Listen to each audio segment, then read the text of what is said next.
And you're on. Hello, everybody. Hope you guys are enjoying the fondue. My name is Mateo. I'm grade 11 here at Rosenberg.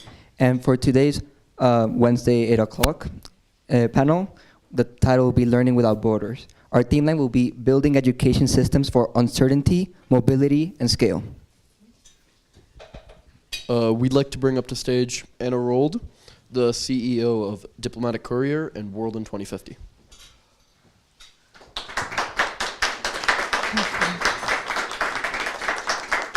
Well, thank you all so much. Thank you. I will do that. I should have learned by now, right? And that's what we're going to talk about today. I'm happy to invite our visionaries today, Mario Vasilescu, who is the CEO and founder of Redocracy, Sean Slade, who is the head of North America at BTS Spark, and Ana Molero. She's the Chief Government Officer at Teach for All. Please join us.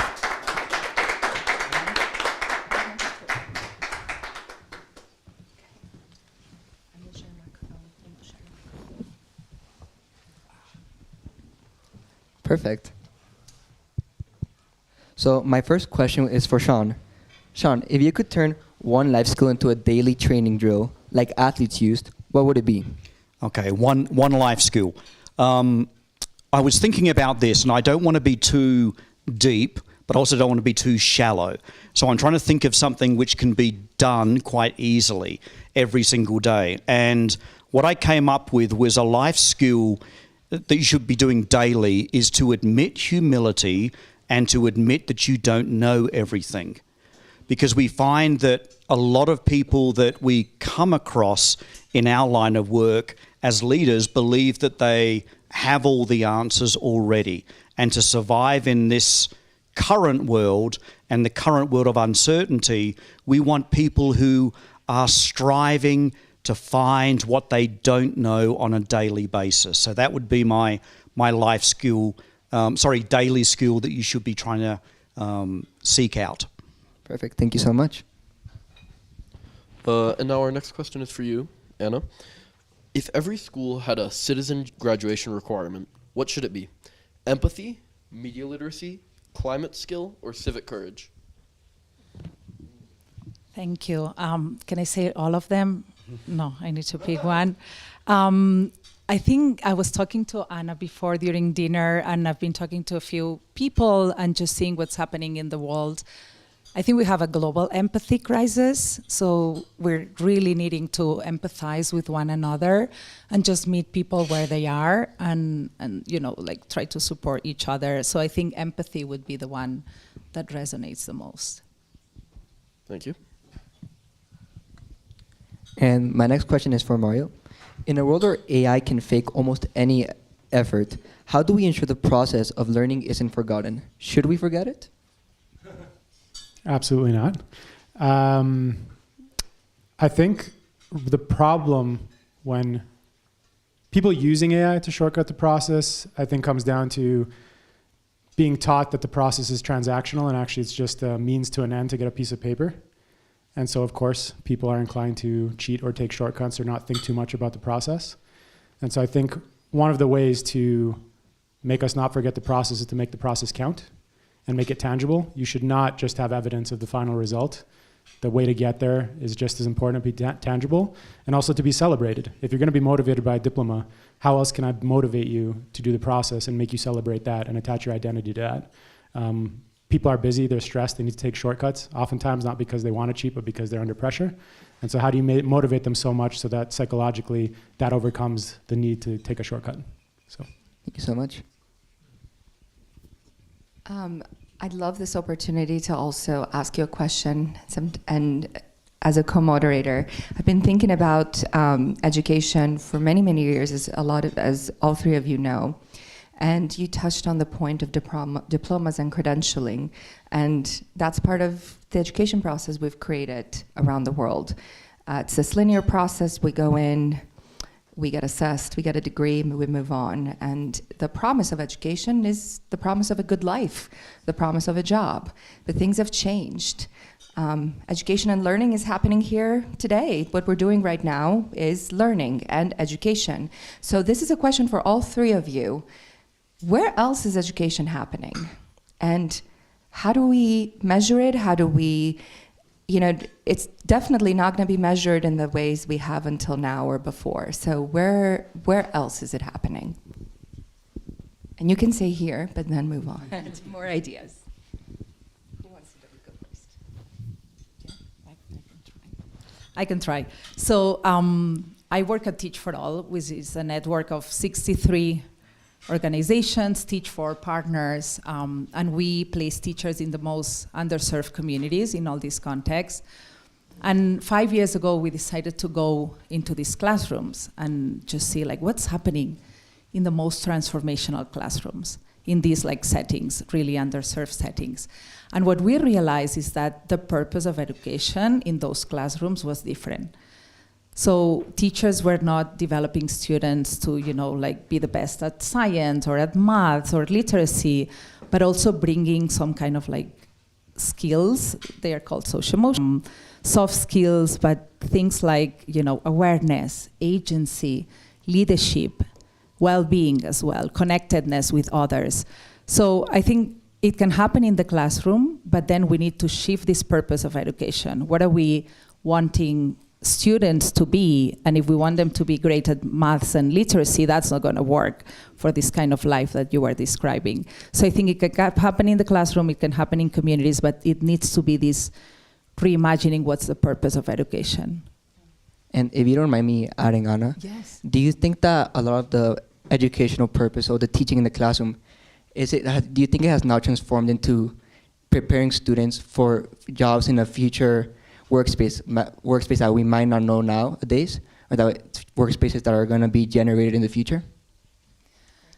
Yes, that's a wonderful question. I think, and the workforce is changing so much, right? To your point. So instead of, preparing for the jobs that exist, are we preparing young people with the capabilities that are gonna let them thrive in a context that's uncertain, and that's, to your point, also mobility and polarization, climate challenges. So yeah, I think the best we can do is just have students and young people be agents of change so that they can create. I think you have something here very beautiful. The best way to predict the future is to create it. So how do we empower the next generations to create that future and that workforce that you're talking about? I just really wanted to touch on the question. I think learning is happening everywhere, and I think it's really important to emphasize this, particularly in ways we don't traditionally consider education. I think one of the biggest issues in society right now is that formal education, education with a capital E, only happens in school and at work, and the rest of the time apparently it doesn't matter. It doesn't matter to keep yourself informed on what's happening in the world. It doesn't matter to inform yourself with just basic elements of how the world works. And so when we say that education only matters with a capital E, we're implying it doesn't matter the rest of the time. And so then I don't know how we can be surprised that we're in the world that we're living in, where it seems like ignorance is prized more than anything, and it's perfectly acceptable. And this is a stat Anna's heard a million times from me, but the average person will spend about as much time consuming and discussing content in their lives, like the articles, the YouTube videos, the podcasts, as you would studying for about 35 college degrees.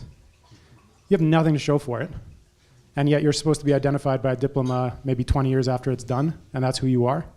It doesn't set a great precedent for us really having a culture of lifelong learning. So I think we need to maybe rethink that. Yeah, and I can't disagree with anything that's been said so far. It's basically, yes, education is happening everywhere, but also it's a new definition of what an effective education is, because it's not as we were talking about earlier, it's not the old 3 R's of content delivery. It's not reading, writing, arithmetic. It's what we are calling almost the multiple C's of education.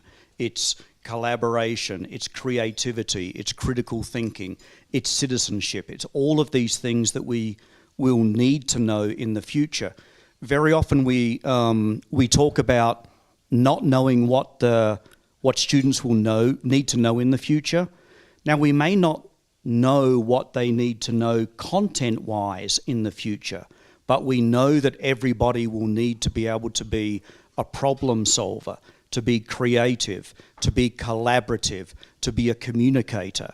And so if we can focus education not on the content that's being taught, but we focus it more on the process and the competencies that are being taught, then we are preparing our youth for the future. Thank you so much. And I think that's very interesting because, especially in the future, content can change so much. And I think it's more important to focus on the foundational skills, like you said, problem solving, and focus on collaboration and, attack the root of the problem instead of just trying to adapt for the content. And in case, it's better to prepare students to adapt at all times. And would you like to ask? Yeah. And I have a question I'd like to open to all of the audience and obviously you guys. What fatal flaw do you think there is in the education system that we consider to be perfectly fine? Great question. School itself. Do we only have half an hour? Who wants to go first? Be kind. The biggest fatal flaw we have, and this is what stops most reform, is the assessment system that we have. Now, it doesn't mean that we shouldn't have an assessment system, but we see so many good reform efforts that get stopped because they come up against how do we make sure that our students get into the right university? How do we make sure that our students get to the next level? Singapore is a great example. Singapore has done amazing things in education, a more holistic approach to education, but then it stops at year 10.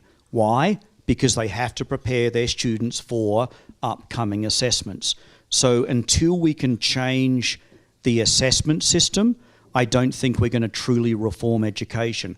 And that is one positive avenue where I see AI coming into it, because AI, at least theoretically, may be able to change where we don't need to have an assessment system because you're being assessed in real time every time that you're having a conversation or creating a solution or learning something. And so the assessment is going on and the feedback is going on behind the scenes.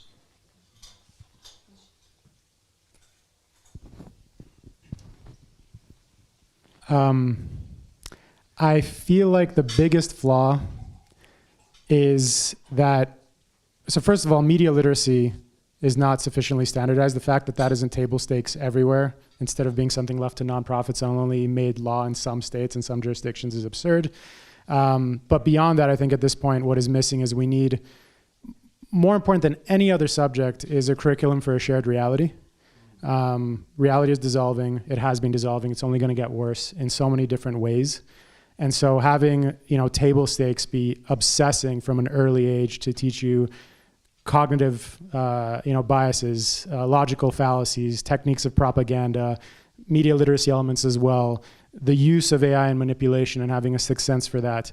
All these things should be foundational, because otherwise my fear, and this is how the traditional system works, teaching me how to write beautifully and teaching me math, it's kind of like having a boat, and I can describe the boat beautifully, I can measure it very well, and then you put me in it and throw me into the ocean with 20-foot waves and sharks and thunderstorms, and it's like, hey, but at least you can describe it and measure it.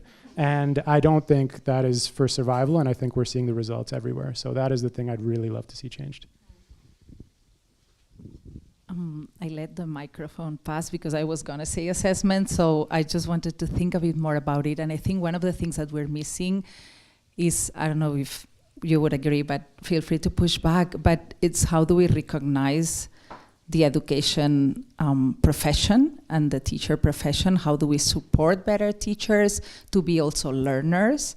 So it's not only like students in the classroom, but also teachers. How do we support in their development, in them getting the right competencies to also leverage AI for their own efficiency, but then also for supporting their own students?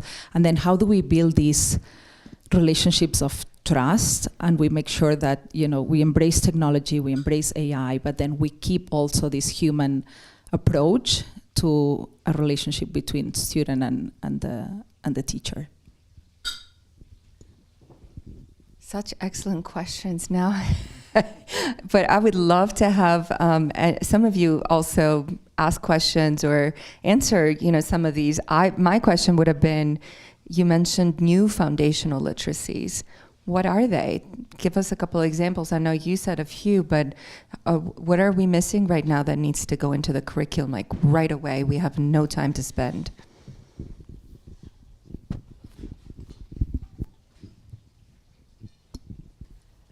Well, I talked about empathy. For me, that's really like what should go into, curriculum. But I also think about, let me just point out well-being, which I think it's very important, especially like we're seeing a lot of like challenges on, mental health, trauma. We're seeing it like coming from very different places, not only places that are really affected by crisis and conflict.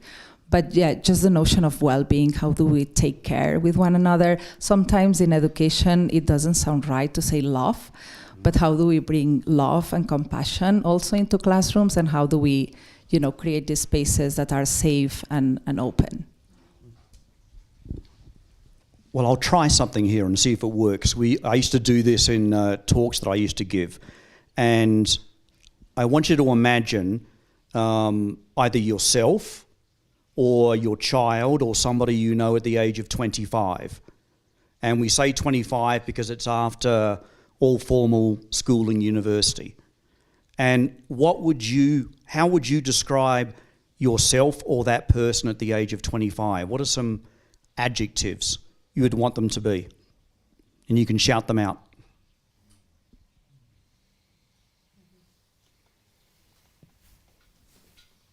Well, self-responsible. Self-responsible. What else? Adaptable. Curious. Mature. Mature. Motivated. Wise. Happy. Healthy. Able to have a career. Able to be a leader. Able to be a team player. So whenever I ask this question in talks that I give, and we have a big word cloud and people are like texting it up, the words are always the same. Even if I'm doing it in Belgium or in New York or in Miami, the words are always the same. It's always these same characteristics and elements. And so then the question I pose back is, all right, if that's what we want the child at 25 to be like, then what are we doing in our schools to help them get there? Because sometimes it's not only that we're not getting in that direction around motivated and healthy or happy, sometimes we're doing the opposite. We're making them anxiety-ridden, we're making them depressed, we're making them not lifelong learners. So I'd pose the question back to say we should be looking at what we want our children, our youth, our young people to be like, and then we should be putting the steps in place to help them get there.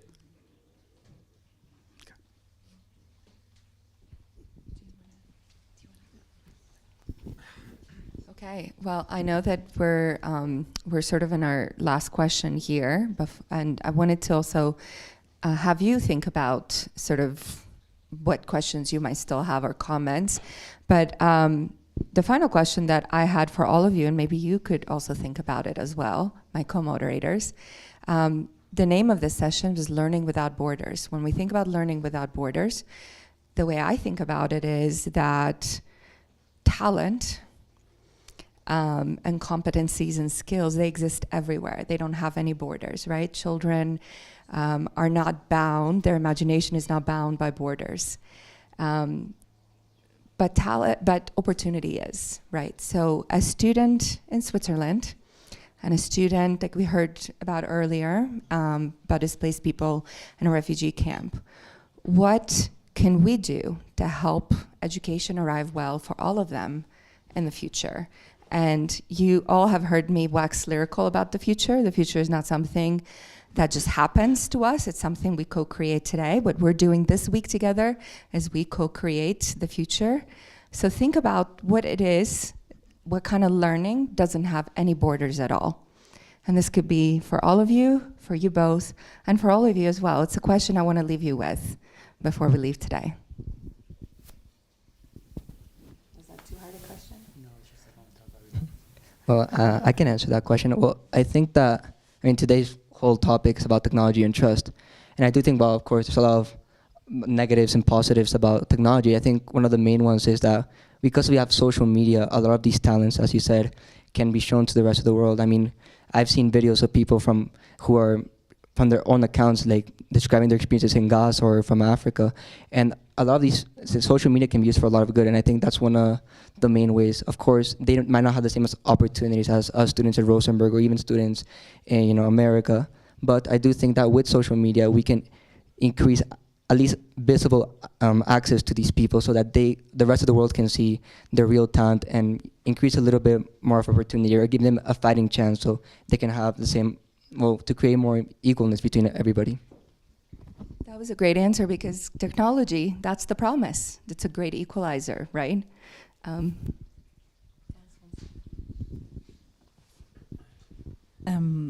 I can share something.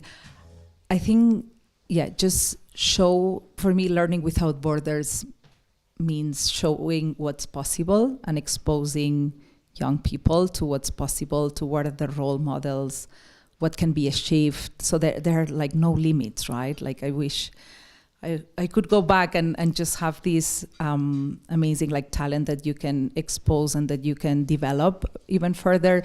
We have this program that we call the Student Voice Accelerator that we were talking about, where we bring, students from the poorest communities in Malaysia or Nigeria or Chile, and you would be impressed. Like there are no borders. Like when you bring them together and they just share what they want to be, the ambition is so high. So how do we give the opportunity so that this talent can really thrive and shape a better future for themselves and for all of us finally?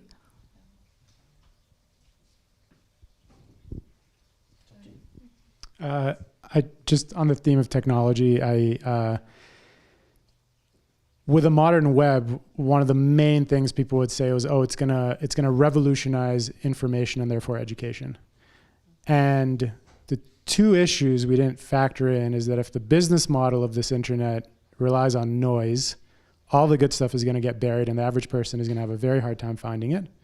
And secondly, if you can't prove the learning you did with the information you find, it doesn't matter in society, functionally. It won't help you get a job. And so we haven't realized this potential. And so for me, learning without barriers truly would mean, at the earlier session, when you talk about somebody in a refugee camp for 21 years, who actually is an incredible, UX designer and has so much competence because they just self-taught themselves for 20 years, but there's no evidence of it. Learning without borders would mean, helping people parse through the noise. Right now, where the signal is buried in noise, how do you find the signal? Because you can find world-class content that you would normally have to go to the most elite education. It's right there. And secondly, how do you make it count? So somebody can be recognized in society for their personal passions and the time they choose to spend. For me, that would be revolutionary for education without borders. And then just to sum up, I'd say that the benefit, though, is that problem solving and creativity doesn't stop at the border.